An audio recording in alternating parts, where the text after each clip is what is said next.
The aroma of roasted Arabica was the first thing John noticed every morning at 7:45 a.m. But lately, it had been replaced by a specific shade of amber. At 30, John handled high-stakes corporate litigation with a surgical precision that made him a partner track favorite. He was used to the win. But his divorce 2 years prior had left him with a quiet, hollowed-out interior that no salary increase could fill. He wasn't looking for a spark. He was looking for a routine that didn't hurt. Then there was Rachel.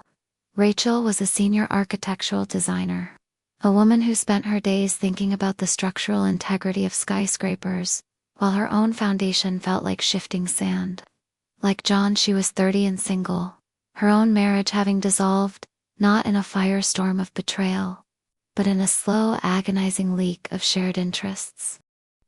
It happened on a Tuesday. The Midtown roast was packed. John was adjusting his tie in the reflection of the glass pastry case when he saw her. She was wearing a structured navy blazer, her hair pulled back into a practical knot. But it was the way she stared at her black coffee as if it held the secrets to the universe that caught him.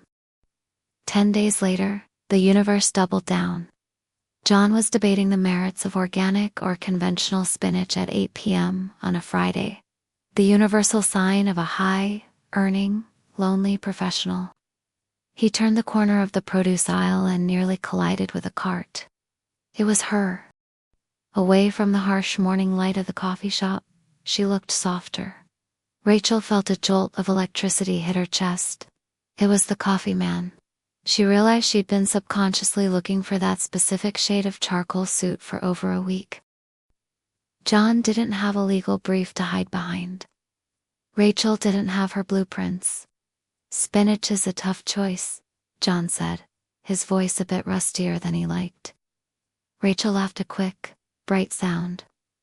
"I usually go for the one that looks the least defeated." They shared a genuine smile, a real one that reached their eyes. But the ghosts of their pasts, the guardedness that comes from being 30 and started over, held their tongues. They nodded, pushed their carts in opposite directions, and spent the next few weeks wondering why they hadn't asked for a name. 3 weeks passed. 3 weeks of Rachel's sketching buildings that looked like his shoulders. 3 weeks of John winning cases but feeling like he was losing the lead on something more important. On a rainy Thursday, the Midtown roast was humid and loud. John was at the pickup counter. Rachel was walking in, shaking an umbrella. As she closed the umbrella, she slipped on a patch of tracked-in rainwater. She didn't fall, but she stumbled hard. John was there in a heartbeat, his hand steadying her elbow. "I've got you," he said. Rachel looked up, breathless. "You again." "Me again," John replied, not letting go of her arm just yet.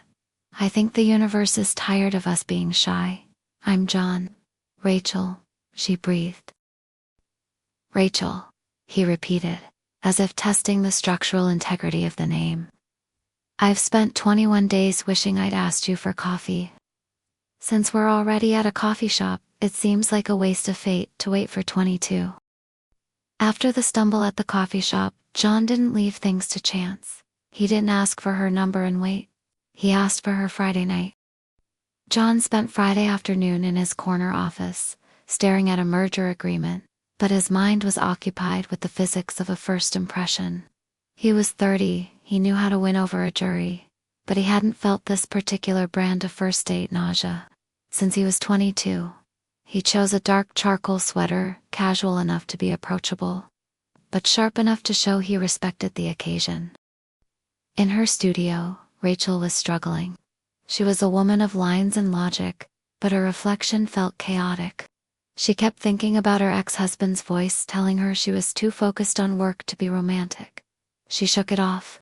She put on a silk dress the color of a deep forest and a pair of boots that said she could walk miles if the conversation was good enough. John had chosen a wine bar tucked into the basement of an old library building. It was quiet, dimly lit by amber lamps, and smelled of old paper and expensive Cabernet. It was a space designed for talking, not for being seen. When Rachel walked down the stairs, John stood up so fast he nearly caught his sleeve on the candle. "You look incredible," he said, the litigator in him failing to find a more complex adjective. And you look like you've been holding your breath, Rachel teased, sliding into the velvet booth.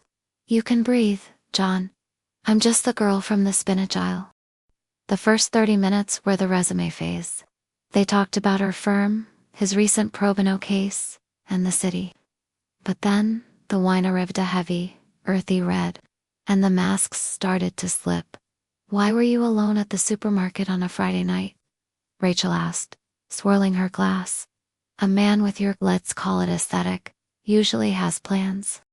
John leaned back, his expression softening. I used to have plans. Every Friday was a gala or a dinner party. But after the divorce, I realized those weren't my plans.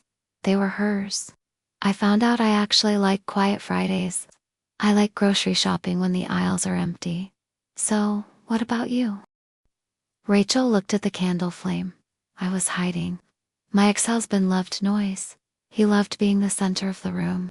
I spent 5 years being the person who stood 3 feet behind him. Now, I'm learning how to stand in the middle of the room by myself. It is much harder than I thought it would be.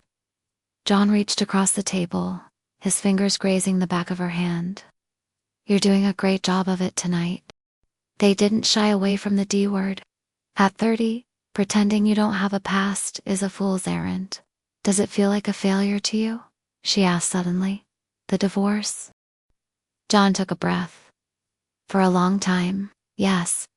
I'm a lawyer. I'm supposed to negotiate a win. I couldn't negotiate my way into a happy home. But lately, I think of it as a tuition payment. I paid a high price to learn exactly who I am. I think, Rachel said, her voice dropping to a whisper, that we're both just people who grew up faster than we intended to. They stayed until the bar began to close. When they stepped out onto the sidewalk, the city air was crisp. John walked her toward her apartment, their shoulders occasionally brushing. A deliberate, electric contact. When they reached her door, the usual awkwardness loomed. But John, having spent 3 weeks thinking about this woman, wasn't going to let the night end in a vague "I'll call you." Rachel, he said, turning to face her. I have no interest in playing it cool. I've been looking for you in every coffee shop for a month. I don't want to wait another week to see you. Rachel smiled, the guard finally dropping completely. She reached up and adjusted his collar, her hand lingering against his neck. Then don't wait. I'm free for breakfast tomorrow. And I promise not to slip on any wet floors. John laughed, leaned down, and kissed her. It wasn't a movie kiss. It was a 30-year-old's kiss, steady, knowing, and full of the promise that the past was finally behind them. 3 years had passed since the stumble in the coffee shop, and the resume versions of John and Rachel had long since merged into a singular, breathing as they had mastered the art of being together, knowing how the other liked their steak, which silence meant I'm tired versus I'm upset, and exactly how to navigate a Sunday morning without saying a word. But for John, this particular Saturday was the loudest day of his life. The weight in the pocket, the ring was a custom-cut emerald, Rachel's favorite, set in a band of brushed gold that looked like the structural beams she sketched in her notebooks. It had been burning a hole in his pocket since 7 a.m. He was a man who argued before the Supreme Court, yet his palms were sweating. He took her to a high-end lunch. He had the speech ready. But as he looked at her across the table, laughing with a smear of pesto on her lip, he froze. Not here, he thought. Too loud. He took her for a walk through the botanical gardens at sunset. The light was hitting her hair just right. He reached for the velvet box, his heart hammering against his ribs like a trapped bird. But a group of teenagers ran past, shouting and playing music. Dang it, not here? Too crowded. Dinner came and went. They returned home, watched a movie, and brushed their teeth. He lay in bed, the ring hidden under his pillow, staring at the ceiling. He had spent 14 hours trying to manufacture the perfect moment, only to realize that perfection was a trap. At 6:30 a.m. on Sunday, John sat up.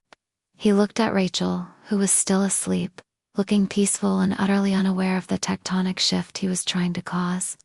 Rachel, he whispered, shaking her shoulder gently. Wake up, let's go get coffee. She groaned into the pillow. It's Sunday, John. The Nespresso is in the kitchen. No. His voice a pitch higher than usual. The real stuff. From our spot, please. She squinted at him, sensing a strange, manic energy. Are you okay? You've been acting like you're about to be indicted all weekend. I'm fine, he lied, his hand clutching the box in his hoodie pocket. I just really need a midtown roast. The coffee shop was quiet, just as it had been 3 years ago. The same smell of roasted beans and damp pavement filled the air. They stood at the same pickup counter, where she had once slipped. John didn't even wait for the lattes. He turned to her, his face pale. Rachel, I spent all day yesterday trying to find a place that was worthy of what I wanted to say. I went to the gardens, the fancy bistro, the park, but none of it felt like us. He took a shaky breath and stepped back. Everything started here. The stumble, the me again. The moment I realized my life didn't have to be a series of quiet Fridays. He started to go down on one knee. Before his knee even touched the grimy hardwood floor. Before he could even clear the velvet box from his pocket. Rachel's eyes went wide. She didn't wait for the speech. She didn't wait for the diamond. She knew the tilt of his head. She knew the tremor in his hands. John, oh my God, John. As he finally managed to pull the ring out, she didn't just say yes. She launched herself at him. The tackle was total. They hit the floor with a heavy thud. Rachel's arms wrapped around his neck, her legs tangling with his. She was screaming yes. Into his ear, her laughter vibrating against his chest. The barista paused, milk steamer hissing. As the two 33-year-old professionals rolled around on the floor of a coffee shop like teenagers. The ring was somewhere in his palm, precariously held, but it didn't matter. I knew, she cried, pulling back to look at him, her eyes bright with tears. I knew the second you woke me up at dawn. You're a terrible liar, John. The few people that were in there started to clap, yelling congratulations. I'm a great lawyer, he gasped, trying to catch his breath while pinned to the floor. But I'm a mess for you. He slipped the emerald onto her finger right there, between the legs of the bistro chairs. It wasn't the dignified partner track proposal his colleagues would have expected. It was messy, loud, and slightly uncoordinated. It was, for the first time in both of their lives, exactly right. If the proposal was a chaotic explosion of joy, the wedding was a masterpiece of intentionality. Having both done the big production in their 20s, John and Rachel opted for something that felt less like a performance and more like a pact. They chose a renovated industrial loft in the heart of the city, a space Rachel had helped design years ago. It featured exposed brick, soaring ceilings, and windows that looked out over the skyline they both worked to build. In a move that bucked tradition, they spent the morning together. They went back to their coffee shop in jeans and sweaters, holding hands over the same scarred wooden table where they had once been strangers. Last time we were here, you tackled me, John teased, checking his watch. I'm hoping for a slightly more upright ceremony. Rachel laughed, twisting the emerald ring on her finger. No promises. If you say something particularly moving, I might have to take you down again. The guest list was small. Less than 50 people who truly knew the weight of their journey. There were no bridesmaids or groomsmen. It was just the two of them, standing against a backdrop of white hydrangeas and the setting sun. When it came time for the vows, the room went silent. John took her hands. His voice, usually so projected and confident in a courtroom, was low and intimate. Rachel, I spent the first 30 years of my life trying to build a fortress. I thought success was about how much you could protect yourself from the world. But then I met you. And I realized that the greatest win isn't protection, it's being seen. I don't promise to be perfect, because we've both seen perfect fall apart. I promise to be the person who steadies your elbow every time you stumble. I promise to be your Friday night, every night, for the rest of time. Rachel was already wiping away a tear before he finished. "John," she began, "they say architects build for the future. But I spent years building for a future I didn't actually want to live in. You didn't just walk into my life. You changed the blueprint.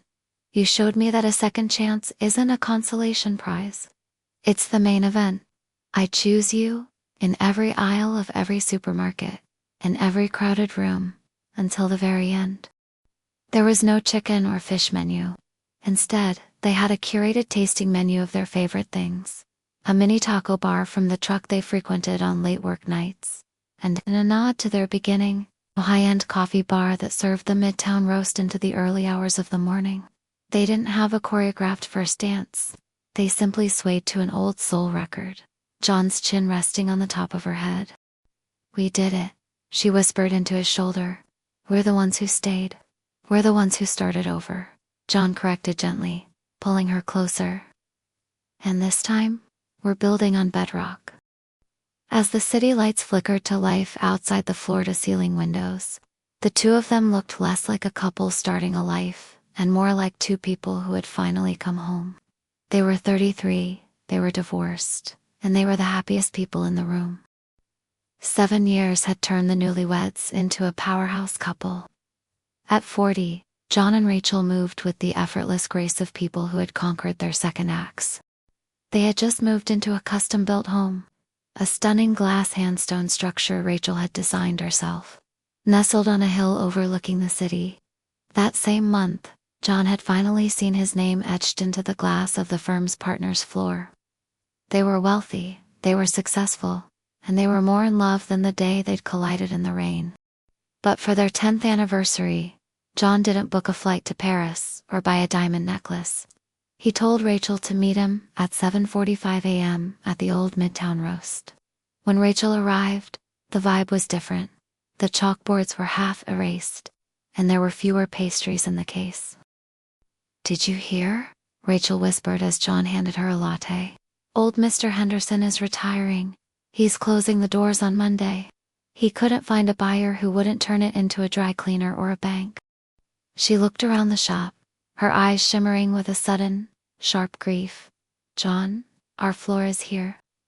Our tackle happened right there by the napkins. If this place goes, it feels like a piece of our history is being demolished." John leaned against the counter, looking strangely calm. "It's prime real estate, Rach. Business is close. It's just the market." "It's not just the market," she snapped, her protective architect's heart aching. "It's our beginning." John reached into his briefcase, but he didn't pull out a gift-wrapped box. He pulled out a thick legal folder and slid it across the scarred wooden table. "Happy anniversary, Rachel." She opened the folder. Her eyes scanned the legal jargon, the deed of sale, and the transfer of commercial property. Her breath hitched. "John, you bought it? You bought the coffee shop?" She looked at him, panicked for a second. "We don't have time to run a cafe. You just made partner. I have 3 builds in progress." "Oh, we aren't running it," John said, taking her hand. "Look at the second page." Rachel flipped the paper. John had set up a management trust. He had offered 5-year contracts to the entire current staff, the same baristas who had cheered when she tackled him to the floor years ago. He had even hired a professional manager to handle the day-to-day operations so the quality wouldn't slip. "I didn't buy a business, Rachel," John said softly.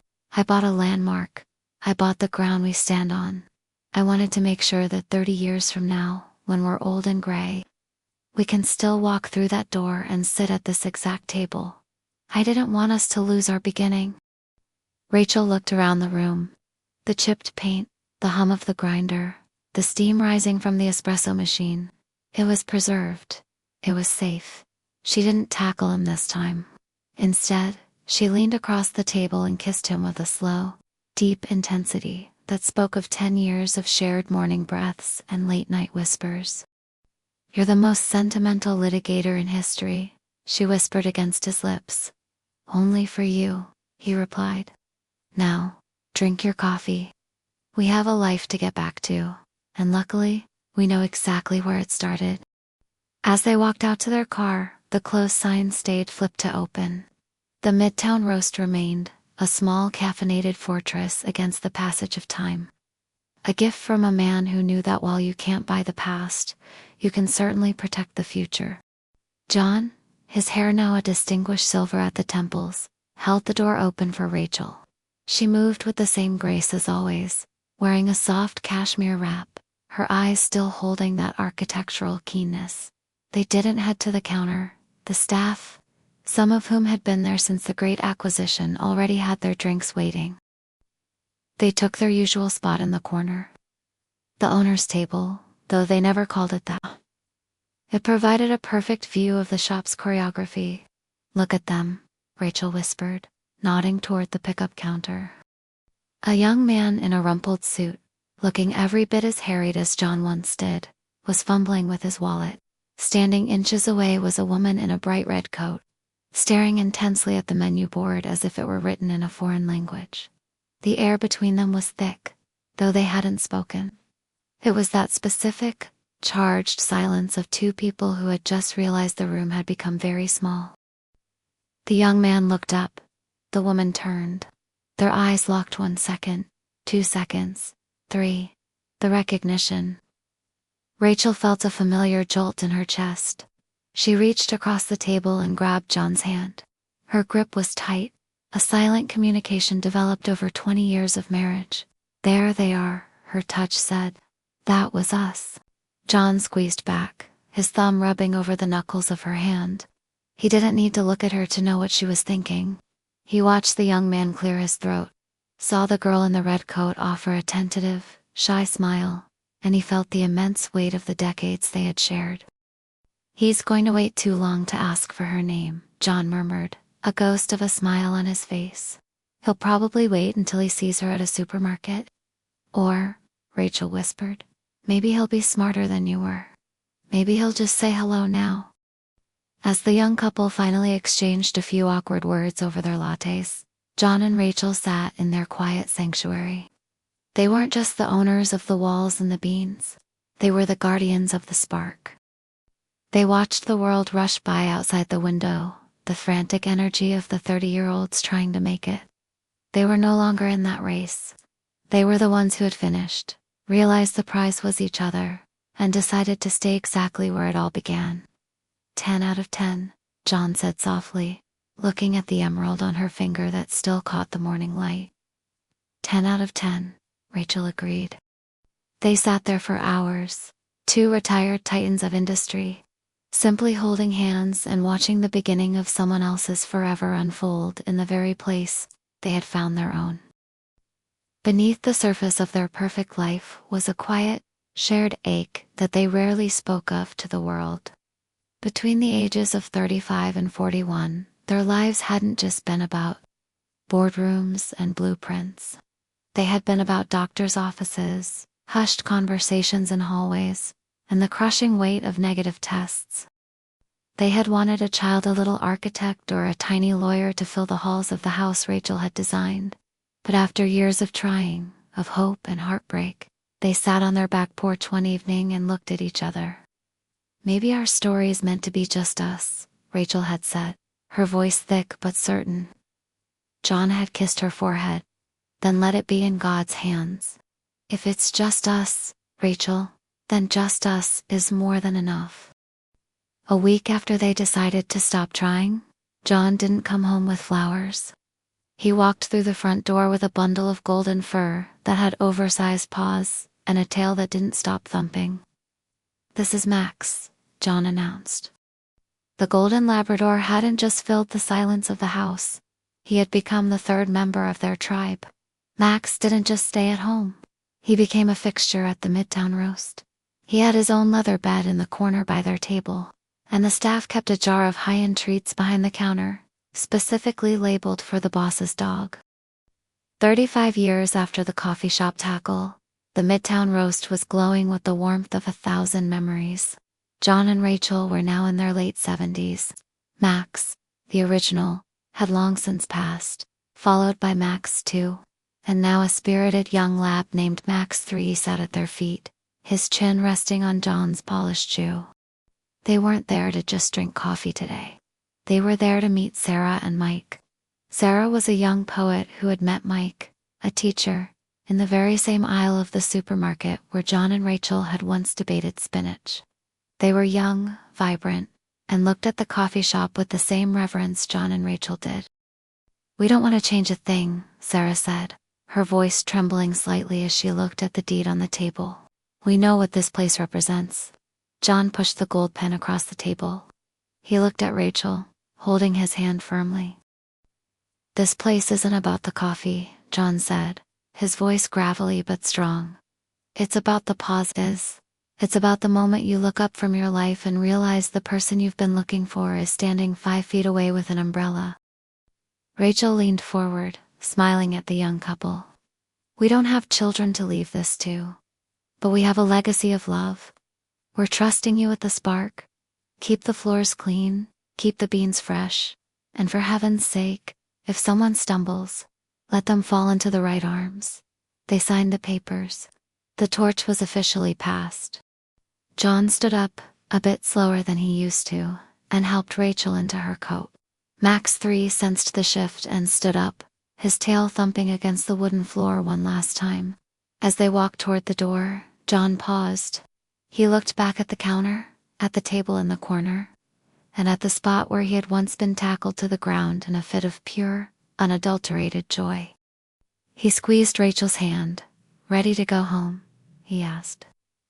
"I am home," she replied, leaning her head against his shoulder as they stepped out into the crisp afternoon air. The chime of the door followed them out, a silver sound that signaled the end of one great story and the beginning of another. They walked down the street together, two souls who had turned a chance encounter into a love for the end of time, with a golden dog trotting happily between them. Disclaimer: this story is a mix of reality and fiction. Some scenes are taken from real experiences, while others are shaped by imagination. There may be moments of intensity, passion, regret, temptation, and perhaps even danger. This is not just a story, it's a confession. For those who are watching, some of the names were changed to protect of the not-so-innocent. Thank you for watching and listening. There is more stories to come. If you like this content, please subscribe and a thumbs up. Please leave a comment of where you are from.